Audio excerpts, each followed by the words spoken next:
Hola, vamos a continuar con las entregas, ¿sí?, específicas sobre nivel inicial que habíamos ya comenzado cuando realizamos esas dos clases, que en realidad es la continuación de una larga acerca de las concepciones de la infancia. Y a esa primera entrega, que pretendió darle la introducción al tema de lo que es de la identificación de la infancia y el reconocimiento a lo largo de la historia y de las distintas infancias, vamos a continuar ahora tratando de anclar el tema en América, que es la propuesta como nosotros la hacemos en las unidades que desarrollamos en la materia. Ahora bien, hay un par de aclaraciones que serían necesarias hacerlas para la cursada de este año. En realidad, ¿sí?, la diferenciación de dar un bloque especial para nivel inicial es una exigencia que se plantea a partir de la separación de los planes de estudios para una carrera y para otra. Tradicionalmente, Historia de la Educación conformó un conjunto de contenidos que se daba para todas las carreras, para los profesorados, sin tanta distinción si era primaria, inicial, porque formaba lo que llamábamos anteriormente un tronco común de una formación sociohistórica política que pretendíamos brindar a todos los docentes que se formaran en la facultad. El cambio de plan obligó a hacer algunas diferenciaciones. Entonces, la idea de Historia de Educación, de proponérselos a ustedes qué propuesta íbamos a dar, era intentar no repetir tanto, ¿sí?, el contenido de nivel inicial, porque a lo largo del profesorado tienen ustedes asignaturas que específicamente van a tratar de lo que es el jardín de infante, la conformación del nivel inicial específico como tal, cuestiones didácticas, institucionales, sociales, legislativas, análisis sobre el derecho a esa primera infancia, esa infancia a tener este primer escalón en la educación, cuando se conforma como tal. Todos esos contenidos que son específicamente de nivel inicial tienen materias que lo van a abordar con muchísima precisión y más profundidad. ¿Qué podía darles Historia de la Educación, ¿sí?, a nivel inicial en particular? Bueno, en la primera entrega intentamos hacer a través del arte y las representaciones artísticas y las representaciones que podíamos encontrar, cuando se fue ubicando la infancia como, ¿sí?, al niño y al infante como distinto del adulto, la diferencia a partir de la modernidad, con la Edad Media, el cristianismo y anterior. Bien, esa es una propuesta que va a tocarse y va a compartir contenidos con otras asignaturas, como va a ser psicología del desarrollo, psicología del niño, eso sin duda. Ahora, ¿cómo seguir ofreciendo contenidos que sean más específicos de la historia de educación y que no se repitan? Siempre se van a repetir, articular o profundizar o dar, y eso en buena hora. El tema es porque dar algo que también sea significativo o que complete en lugar de seguir, ¿sí?, sumando en el mismo sentido. Con esa idea y tratando de completar el desarrollo de las unidades de la materia, es que pensamos en cómo reconocer a las infancias. Ya hemos visto que es una categoría, que es una construcción histórico-social, la infancia. Eso ya lo trabajamos la clase anterior. Y estas infancias en América, en los siglos que siguieron al descubrimiento y la conquista, ¿cómo poder ubicarlas? ¿Qué lugar tuvieron? Bueno, en el desarrollo que nosotros vimos en las unidades, hemos visto cómo la sociedad en América se conforma a partir de la Iglesia con su pensamiento unánime, ¿sí?, del traslado de la sociedad española, de la mentalidad, de los privilegios, ¿sí?, del deslocamiento social que fue para los pueblos originales, del genocidio.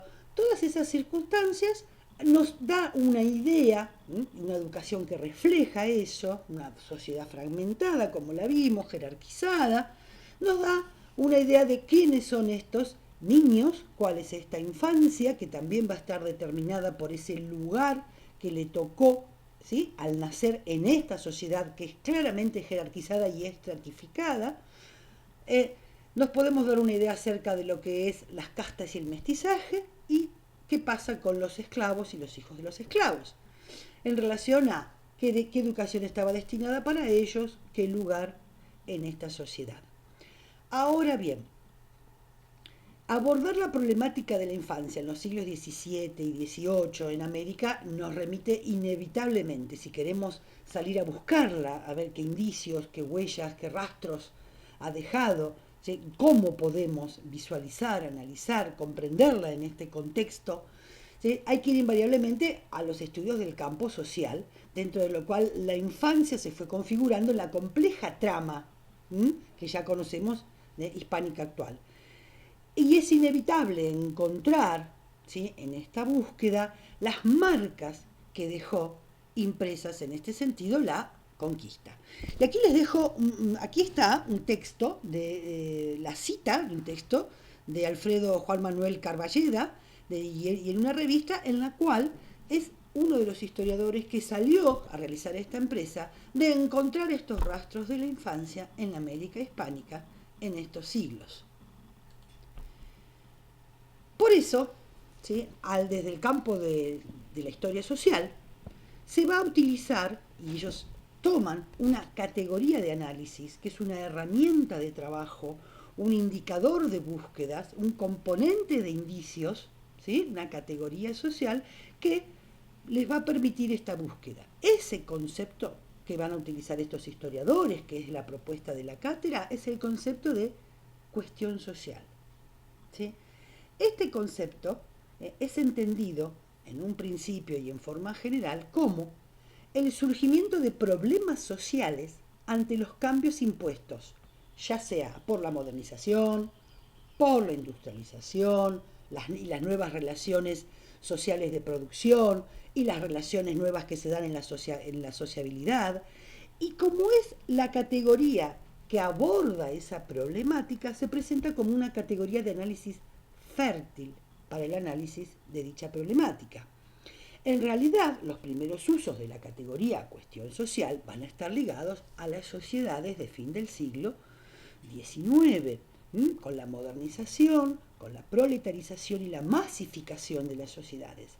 Ahora, es una categoría de análisis netamente del campo de los estudios sociales y estos historiadores podemos utilizarla, vamos a partir de estas concepciones para poder estudiar América, porque es posible, según ellos, estudiar la cuestión social desde una perspectiva americana. La noción de cuestión social desde una perspectiva americana requiere de un análisis y estudio de sus características propias y contextualizadas en este continente.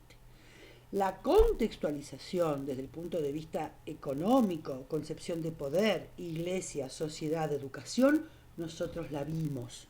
Intentaremos ver ahora cuáles fueron algunas de las instituciones, preocupaciones y problemas en los cuales quedó apresada o quedó la infancia incluida siempre, como, en qué sector de esa sociedad estratificada tuvo lugar. Por eso, la cuestión social tiene que entenderse como un problema a estudiar específicamente social. Y en ese sentido, ¿sí?, la cohesión y fragmentación social, así como la violencia material y la violencia simbólica y mestizaje, son cuestiones importantes a tener en cuenta.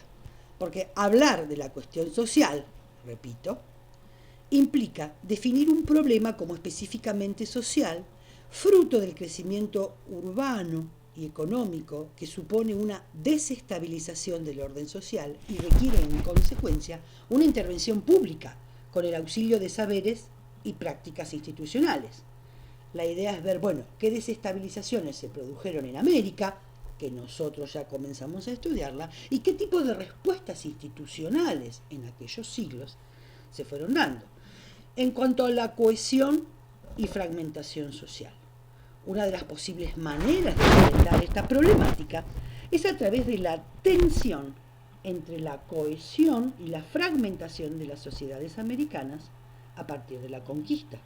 Como nosotros ya vimos, la conquista produjo en los pueblos originarios actitudes de resistencia y conflictividad ligadas a mantener su forma de sociabilidad, tratando de lograr que éstas se mantengan de diferente manera.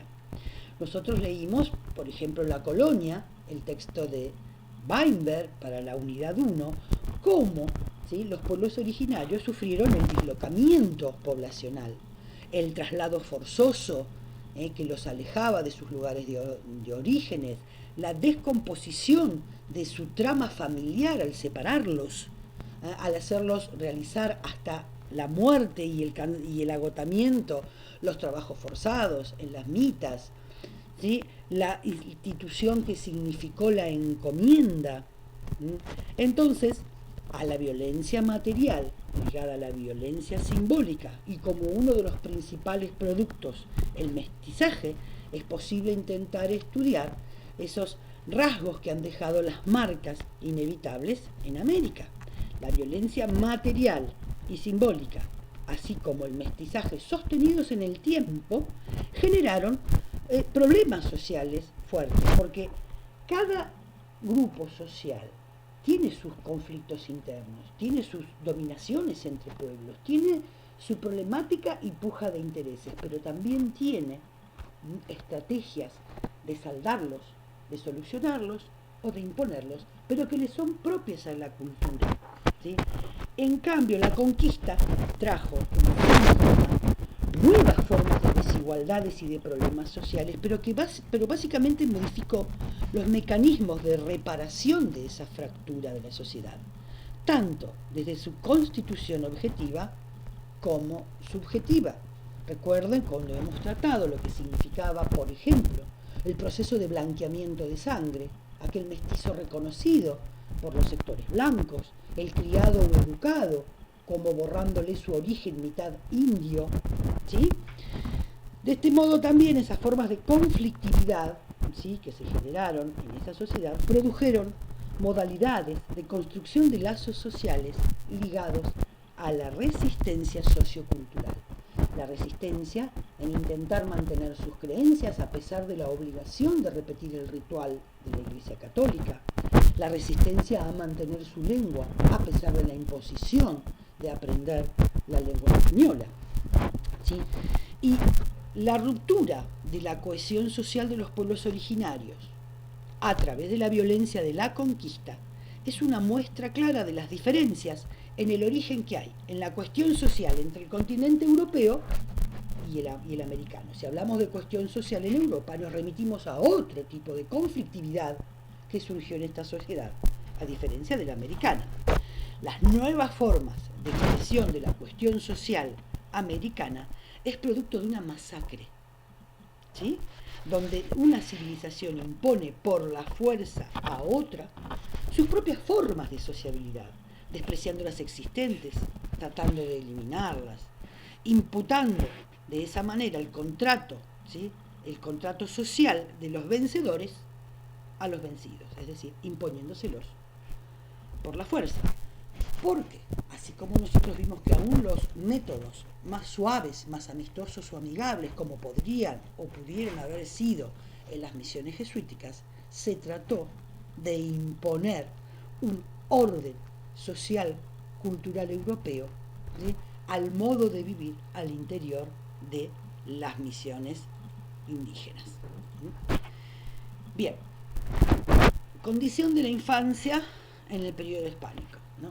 En las condiciones derivadas de la conquista se puede buscar, se intenta buscar la condición de la infancia, en los intersticios, es decir, en los lugares que dejan abierta la trama social compleja, jerarquizada y fuertemente estratificada, como ya lo estudiamos, entre blancos, peninsulares y criollos, así como los mestizos y sus diferentes mezclas, las llamadas castas. En este escenario, el temor a las enfermedades se ubica en el centro de las preocupaciones relacionadas con la integración de la sociedad. Y esto no es menor, es quién sobrevivía, qué manera había de atender para sobrevivir, el tema de los nacimientos, los partos siempre peligrosos, la enfermedad como problema social compartido y diferenciado a la vez, es uno de los temas en los cuales es posible comenzar a indagar algunos rasgos de esta infancia, porque vamos a ver nosotros que como condición de nacimiento va a estar el nacimiento del blanco, del criollo, de los mestizos, pero una negación muy fuerte a aquellos nacimientos, ¿sí?, fuera de lo que era la moral establecida, ¿sí?, los nacimientos fuera de los matrimonios, los nacimientos por violaciones, por, por mestizaje forzado, en fin, todas esas variaciones de la enfermedad, la vida, fueron un tema de alta preocupación en esta sociedad. Vamos a ver si puede ser una de las puertas de entrada, ¿sí? La enfermedad vista como un acontecimiento que puede alterar el orden de una sociedad que se va construyendo, muestra, tal vez, con mayor agudeza el surgimiento de los problemas.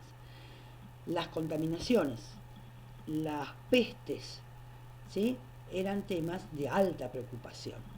Desde una mirada a la historia de los hospitales o primeras instituciones de asistencia y sus formas, es posible analizar algunos de los cambios que se fueron generando y que construyen diferentes visiones de la cuestión social.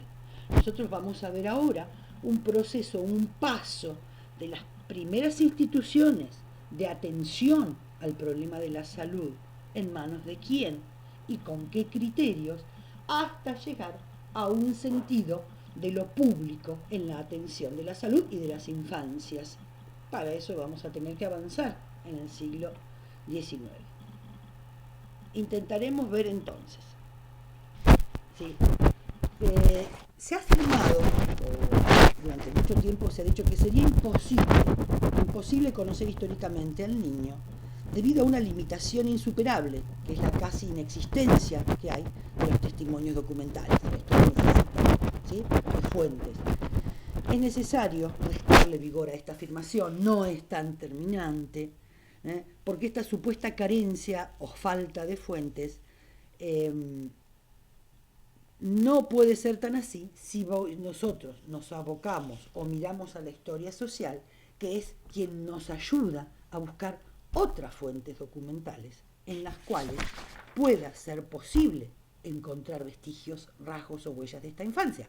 Suelen ser fuentes dispersas, ocasionalmente fragmentarias, o no muy espectaculares, ¿sí?, o contundentes, como pueden ser en otros aspectos de la vida americana en aquellos siglos, pero esta diversidad también forma parte de la riqueza de estas fuentes, como son, por ejemplo, los documentos judiciales, los periodísticos, ya más ligados a finales del siglo XVIII, principios del XIX, los archivos médicos, las biografías y memorias de las familias y las personas, dibujos y cuadros, ¿sí?, de la época, los censos, el recuento de quienes vivían en los pueblos, ¿no?, los padrones y los relevamientos poblacionales también. Ahora, las fuentes judiciales, por ejemplo, son una puerta de acceso interesante porque conforman un cuerpo documental que de ninguna manera puede desconocerse cualitativamente, porque en estas fuentes judiciales justamente es donde puede advertirse con mucha claridad aquellas conductas que rompen o parecen romper con aquello que es considerado legal y deseable, y en donde las partes intervinientes suelen desarrollar estrategias que, más allá de su efectividad y complejidad, resultan muy útiles para advertir sus intereses.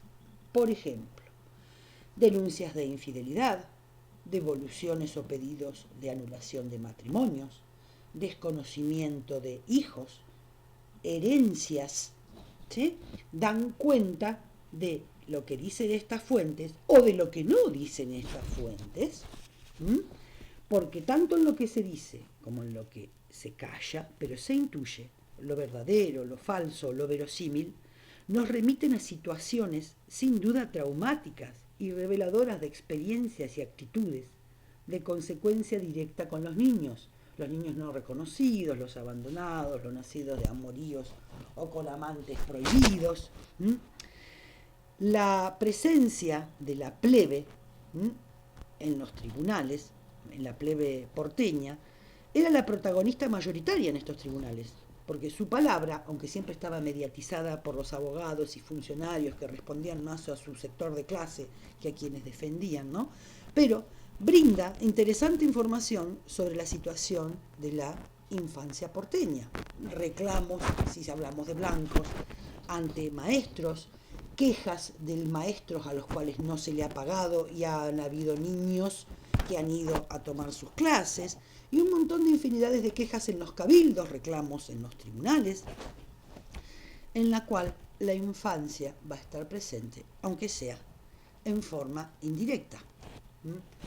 Por eso, desde esta mirada, estos historiadores, ¿sí?, han tomado un camino de hablar, de poder hablar con fuertes argumentos de la temprana cuestión social en la América hispánica. ¿Por qué temprana cuestión social? Vuelvo a recordar o a explicar. El concepto como categoría de análisis, cuestión social, se acuñó para explicar la problemática de las sociedades a mediados del siglo XIX que sufrieron fuertes y grandes cambios y generaron conflictividad social y mucha necesidad de respuesta institucional. La idea de estos historiadores, acá está el dato de un libro que habla de la temprana cuestión social en la ciudad de Buenos Aires durante la segunda mitad del siglo XIX, pero que remonta hacia atrás, por eso podemos rastrear algo del siglo XVIII y XVII, es hacer de este concepto cuestión social, llevarlo en forma temprana a América, como les dije. Y en el primer abordaje que realizan estos estudios, hablan de este camino de las corporaciones caritativas, ¿sí?, que vamos a ver quiénes fueron las primeras que se hicieron cargo de los conflictos o de los abandonos sociales, de las corporaciones caritativas, decía, al entramado institucional de la beneficencia pública comunal. Es decir, del socorro de proximidad, ¿sí?, a la asistencia pública y beneficencia femenina. Este trayecto para nosotros va a ser siglo XVII, primeras instituciones a imagen de las de España, intentando atender a los desahuciados abandonados, al siglo XIX, en lo cual, como nosotros vimos, se va a comenzar a diferenciar lo público de lo privado, a separar las instituciones religiosas, reformas rivadavieanas, como lo estamos estudiando, y a hacer de un espacio público una transición, por ejemplo, con las instituciones de beneficencia femeninas, como fue la sociedad de beneficencia. Este es el recorrido que vamos a ver nosotros en dos cortas clases. Vamos a ir por el principio, ¿sí? ¿Qué pasa? Los antecedentes coloniales de la particular administración pública. La colonización y la evangelización en América estuvieron asociadas a la creación de instituciones destinadas a desarrollar la virtud de la caridad, misericordia y piedad a través del socorro a los desvalidos. Nosotros vimos cómo se trasladó, se trasplantó la mentalidad española a América en el siglo XVI, ¿sí?, instituciones del siglo de oro español, en aquel siglo proliferaron estas instituciones de asistencia, ¿sí?, a los pobres, muy ligadas a las corporaciones religiosas, es decir, a manos de ellas y a la caridad. Así fue también como se intentaron generar y se difundía como la buena acción de un vecino, acuérdense que vecinos no eran todos, de un vecino participar de estas instituciones que ayudaban a estos desvalidos. Esta es una imagen de la creación de Buenos Aires, cuando Juan de Garay diseñó el reparto de las tierras, cuando fundó Buenos Aires en 1580, ¿sí?, destinó una manzana para la fundación de un hospital a cargo del Cabildo. Esto fue en 1580, que eso no se realizó hasta 30 años después. Pero ya estaba prevista la necesidad de hacerlo. Y desde las leyes de Indias, ¿sí? Las leyes de Indias preveían que se fundaran hospitales aquí en América. Especial cuidado provean que en todos los pueblos españoles e indios de provincia se funden hospitales donde sean curados los pobres enfermos y se ejercite la caridad cristiana. Muy clarito, ¿no? Se ejercite la caridad cristiana.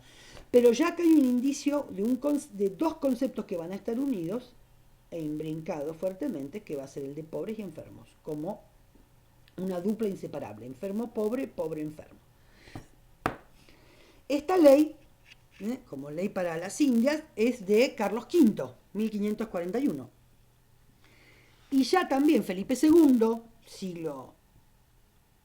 fines del siglo XVI, habla de que cuando se funde una ciudad, ¿sí?, o se poblare un lugar, tienen que poner hospitales para pobres enfermos con enfermedades. Si no son contagiosas, tiene que estar junto a la iglesia. Mientras que las enfermedades contagiosas tienen que estar, ¿sí?, reunidas en lugares levantados, es decir, en terrenos altos, para que ningún viento dañoso pasando por los hospitales vaya a herir en las poblaciones. Es decir, para, ¿sí?, evitar los contagios. Bien, yo les advertí esto de enfermedad y pobreza. 30 años después de la fundación de Buenos Aires, se funda el primer hospital de enfermos para recibir enfermos pobres, conocido como el Hospital de San Martín. Aunque este no fue propiamente un establecimiento hospitalario, ¿no?, sino una suerte de hospicio o asilo destinado a recoger a pobres con o sin achaques. Y pobres y enfermos o enfermos y pobres indistintamente se va a remitir a una misma situación. Se definía, ¿sí?, a este lugar como la casa en que se recibe a los pobres enfermos, pasajeros y peregrinos, y se curan de las enfermedades que padecen, asistiéndolos a expensas de las rentas que tiene el hospital o de las limosnas que recogen. Esta idea de asociar enfermedad y pobreza, pobreza y enfermedad en un mismo concepto se prolongó hasta 1927. Recién en ese año, el diccionario de la Real Academia Española separa estos conceptos, ¿sí?, y define a un hospital como un lugar donde se curan enfermos, por lo general pobres. Igual aclara que hay una asociación entre enfermedad y pobreza, pero lo separa. La separación total entre enfermedad y pobreza en la definición conceptual del diccionario de la Real Academia Española recién es de 1984. Eso es significativo. Bien, primer hospital, de lo que vamos a entender en territorio argentino, es uno de los primeros hospitales en ser construido, el San Martín de Tours. La fundación de este hospital se basaron en estas leyes y normativas que prevían que en América debían fundarse ya desde Carlos V y Felipe II. Y en base a estas disposiciones surgirá este hospital que fue el primero de toda la Argentina. Este hospital estaba en un principio destinado a ser guarnición militar de Buenos Aires para el presidio también de los pobres. El hospital de San Martín, según los documentos de la época, era considerado un depósito de soldados o presidio para los desasistidos. En los documentos de la época se lo describía como un lugar donde las personas iban a morir, más por sus penurias sociales y económicas que por razones médicas. Entonces, pobreza, necesidad, vagancias eran palabras que se van imbrincando con el discurso médico para desde allí generar nuevas formas de acción. Según estos trabajos de indagación histórica, se observaba que el hospital no era reconocido por la población como un lugar de asistencia. Las curaciones y las atenciones de las enfermedades eran esencialmente domiciliarias. Estas utilizaban prácticas, las domiciliarias, que conjugaban los conocimientos de la medicina, con los pocos médicos que había, ¿sí?, las tradiciones hispanas de qué es lo sano y qué es lo que hay que hacer, con la cultura aborigen que fue permeando, ante la necesidad de curar, los conocimientos ancestrales, ¿sí?, acerca de esta medicina propia de ellos. Se estima también que en las primeras décadas de todo lo que fue este siglo XVI, hasta llegar al XVII entrado, no eran Buenos Aires y las ciudades que se fueron fundando no eran mucho más grandes que aldeas, no llegaba a 2000 personas, y en algunos de los años las defunciones, las muertes, eran más que los propios nacimientos. Pero con el tiempo, ¿sí?, iniciado ya el siglo XVIII, avanzado el siglo XVIII, hubo un aumento grande de las poblaciones en las ciudades en las cuales el comercio, como en Buenos Aires, y el contrabando generó una movilidad y movimiento que sumó mucha población, ¿sí? De esta manera, en forma muy relevante, Buenos Aires fue cobrando una importancia progresiva dentro del dominio de coloniales de España. Esto nosotros ya lo estudiamos. Ustedes recuerden, uno de los motivos principales de la creación del Virreinato del Río de la Plata fue tener en una ciudad como Buenos Aires, boca de puerto, ahí cercana, fácil acceso de los barcos por el Atlántico, fue un lugar de contrabando. Tener allí autoridades, hacer la capital de un nuevo virreinato, se podía de esa manera controlar o frenar el contrabando. Por eso esas ciudades comenzaron a tener mayor cantidad de habitantes y mayor necesidad de espacios para atender, ya sea a los desvalidos, a los abandonados, a los huérfanos. ¿Sí? Ahora vamos a seguir viendo. Bueno, este viejo hospital fue constituido luego en beatario. ¿Qué es un beatario? ¿Sí? Es un lugar de recogimiento, de asilo, de numerosas doncellas, niñas, jóvenes, pobres, niñas faltas de padres, o sea, huérfanas, y pertenecientes o parientes a sectores que no pudieron permanecer en sus casas, ¿sí?, por riesgo de sectores conocidos, por riesgo de su honestidad. ¿Quiénes son estas? Las castigadas, las que no aceptaron casarse con quienes el padre o la familia lo obligaba, los matrimonios por conveniencia, con personas de muy avanzada edad, por haberse escapado con su amante, por haberse escrito con su amante, por haber tenido historias que dejaban a estas niñas y doncellas bajo la fuerte sospecha de la inmoralidad y debían ser recluidas o castigadas. Ahora, en 1701, ya iniciado el siglo XVIII, por orden del rey, este hospital volvió a su condición de tal, ¿sí?, de hospital, y las beatas fueron desalojadas en 1702. ¿Cómo seguimos ahora? Bueno, de esta primera aproximación de una acción caritativa de hospitales para pobres, en la cual la enfermedad es un elemento de cohesión en esta sociedad, vamos a ir al siglo XVIII, donde estas corporaciones caritativas van a ir transitando, ¿sí?, hacia un entramado institucional de la beneficencia pública comunal. Este proceso lo vamos a cerrar y terminar mediados del siglo XIX. Pero en esta próxima entrega, en la clase que vamos a tener a continuación, vamos a ver este tránsito ya entrando en el siglo XVIII y en ese siglo que nosotros ya estudiamos de grandes cambios a partir de las reformas borbónicas y de la influencia de la Ilustración. Ya continuamos.